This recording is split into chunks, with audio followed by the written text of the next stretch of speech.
Hi guys, and welcome to my review of the SeekReal Fusion.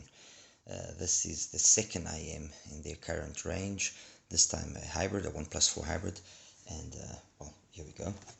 Box, simple enough. Actually doesn't bring a sleeve. I don't know if it's like this or if it was just, I don't know, maybe they didn't remember to send it a sleeve with it. But anyway, that's the box, the logo over there. Open it up and it brings a nice selection of tips, really good quality tips. More tips over there. Actually, all of these came over here, to be honest. The IM and the cable came inside of this little case, and over here was the carrying case, which is the one that we already seen in the Airship. Okay, so that came over there. Anyway, so simple enough accessories. I mean, of course, we're talking about $379 if I'm not mistaken. So it's not exactly cheap, and I would have liked to have seen maybe a little extra, one or two things. But I mean, the cable, like you see here, it's not a bad cable. It's a nice enough cable. It's got, it's malleable. It's nice. But it would have been nice if it was a modular cable. I'm not gonna lie. Doesn't tangle. It's really nice cable. I chose it in the 4.4mm configuration. The AMs, as you can see, very nicely built. Resin shell, metal nozzle. Excuse me, definitely resin shell. Fit is very CIM like, CIEM, sorry, like, and I really have no complaints. The reason why I'm using the foam tips as opposed to the usual 07 tips that I like using is simple. And again, I don't know if maybe this is something which happened with my particular unit or if it's just the case across the board. I found it to be just a little bit too energetic. Okay, that's for me, for my personal taste. So by putting the foam tips on, I was able to just tame down that extra energy, and I'll show you a graph now in a second, you'll understand. And it made it perfect with the foam tips. For me and for my music, perfect. Absolutely nothing to then fault it on. As I was saying, nice build quality, fits nicely, isolation is decent, weight light, so they're not fatiguing in terms of usage. I can't really fault it. Like I said, nice resin, solid looking shell, 2-pin cable connection. Nice, really nice. A little bit more would have been welcomed, for especially for this price. We're talking Mangird Tea2 territory. We're talking Yanyan Cannon territory. We're talking some serious contenders already at this price range. So it would have been nice. Anyway, this is actually going to be a relatively easy review to do because because why? Let me just first introduce what I have in front of you. I could have selected a whole bunch of IMs like I did with when I did now the review for the HiSenior 5P or for the JQ4U Pro. I could have done that, but this is so easy to position that it was unnecessary. I've got here its brother, the SeekReal Airship, which under normal circumstances I don't usually compare DDs with the hybrids and so on, because I just wanted to kind of position that as opposed, position that with that, so you guys could get a better feel of what this is about. And I've got here the HiSenior Mega 5P simply because I think right now it's the one that offers, in terms of overall package, the most sensible one. I would say that this at the moment, okay, and I'm hoping that the price will not rise, but this at the moment is the equivalent of the Chapeau and Olina, in the sense that the Chapeau and Olina came along at $100, well, $99 to be more precise, and kind of shook shook the foundations of what a good sounding IEM should be like at that price, or at higher prices than that actually. And it gave a good run for their money to IEMs like the Moondrop Cut or the HANA 2021, BQUAZ Summer, even the SeekReal, the Airship. So it gives those IEMs, which are twice the price, sometimes even 3 times the price, a good challenge, and even beats some of them in many aspects. And for me, the Mega 5P right now is exactly that. It's an IEM that at the current price that it has, and like I said, I hope it stays here, and if they do rise it, I hope they rise it to more sensible numbers. It is an IEM that has kind of rewritten what you can get from a hybrid at well, under $200. The Fusion is in a very resumed manner a more V-shaped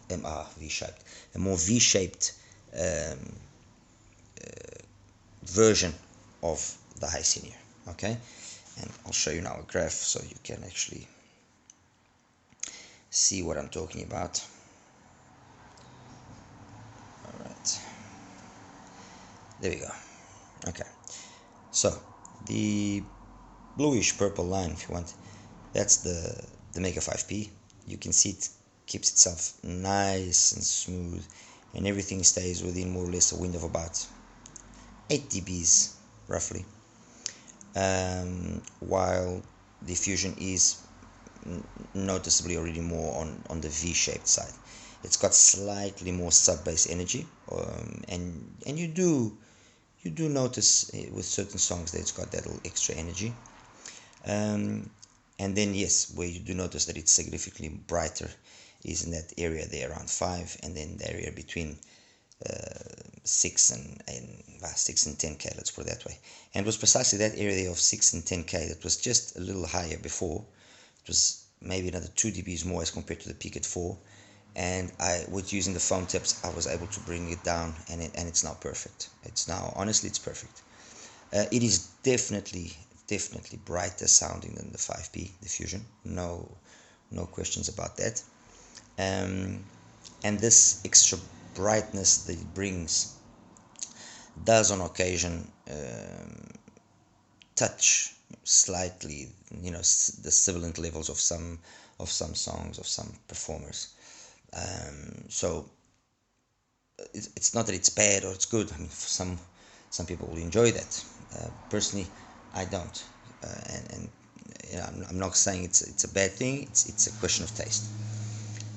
Overall, how can I describe the sound of the Fusion? Well, obviously,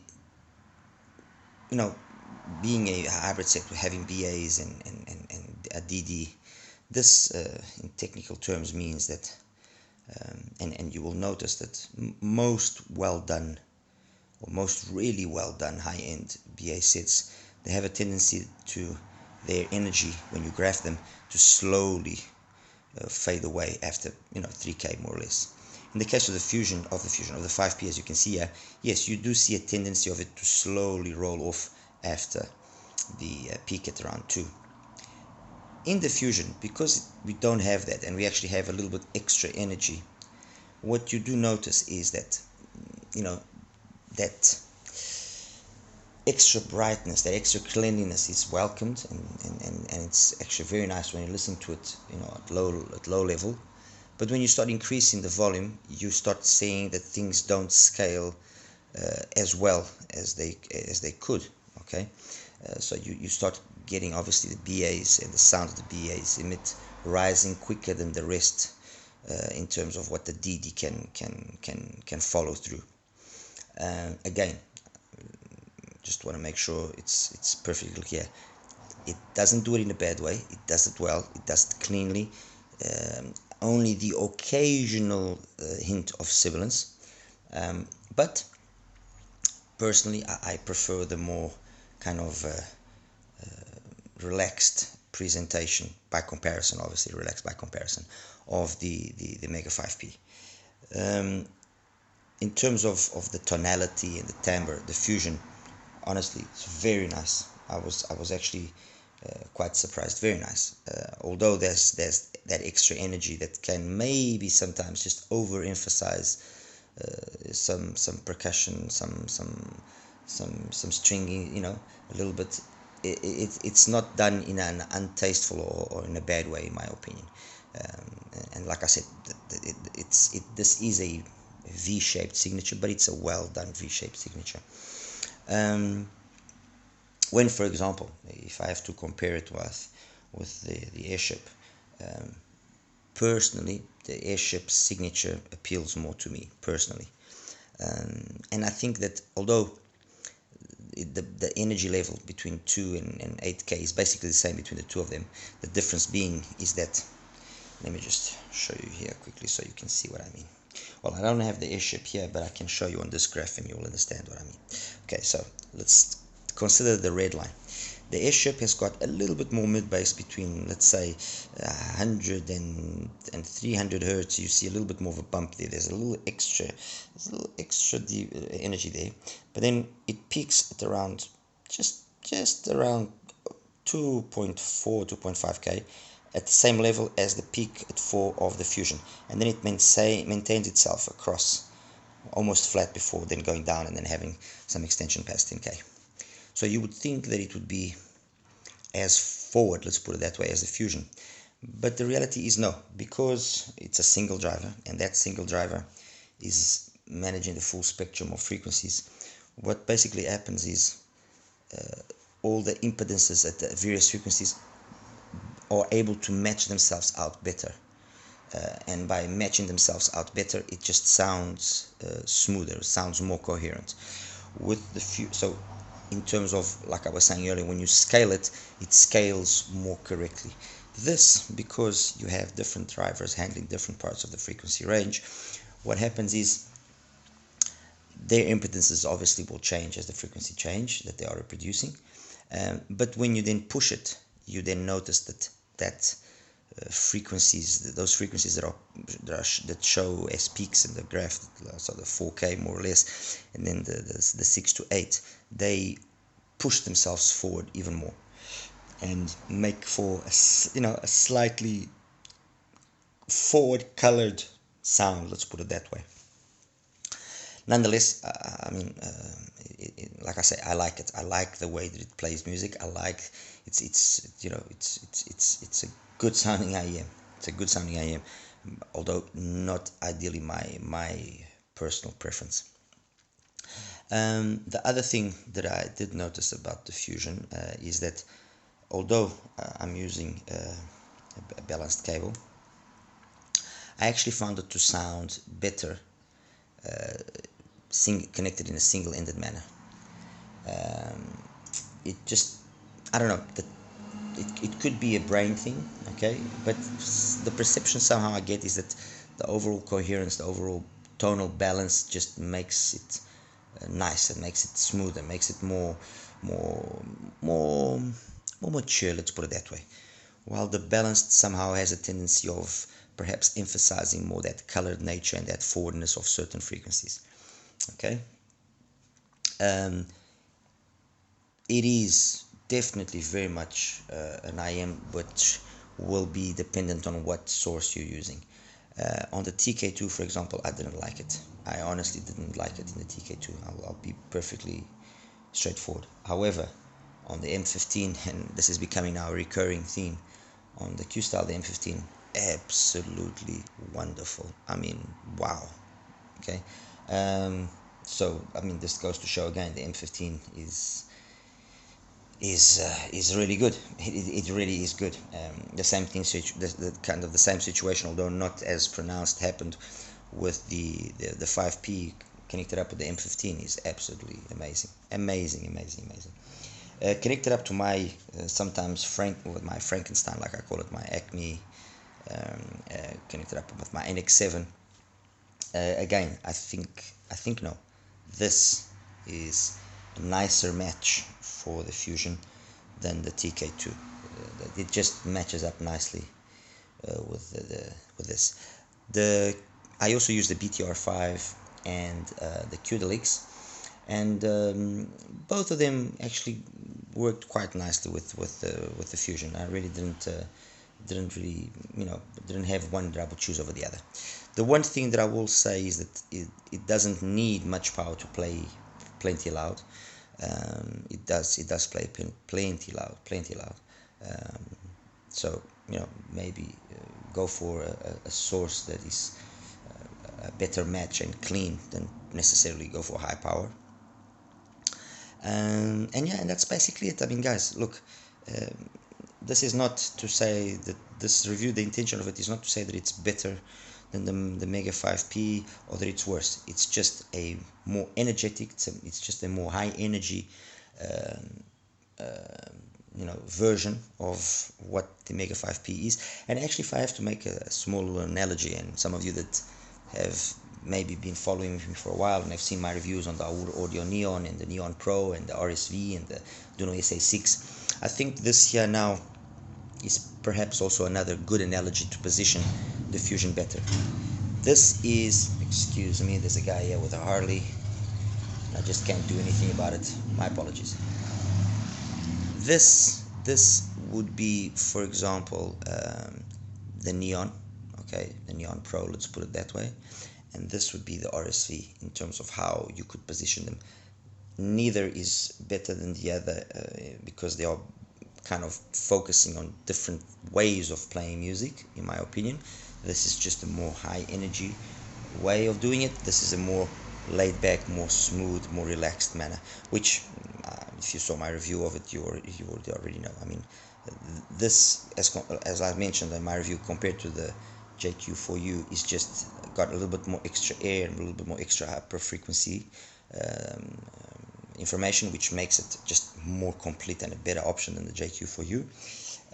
This has got plenty of high energy, so if you like vocals, if you're gonna like very vocal focused stuff, female vocals especially, excuse me, you will definitely enjoy this.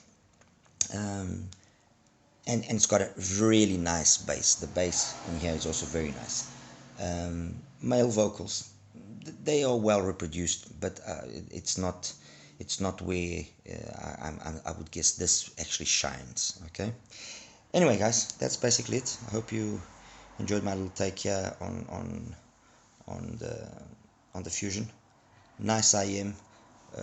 The price or the bracket of prices where it is inserted on is a competitive one. I'll be receiving the Yanyan Canon hopefully next week. When I do, I'll compare it with this so we can get a better positioning of how this will face the Canon, and maybe throw in again the Mega 5P for good measure. And yeah, that's it. All right. As always, like and subscribe. Any questions, please feel free to ask. And that's it. Oh, by the way, no, let's leave it at that. Anyway, guys, take care. See you.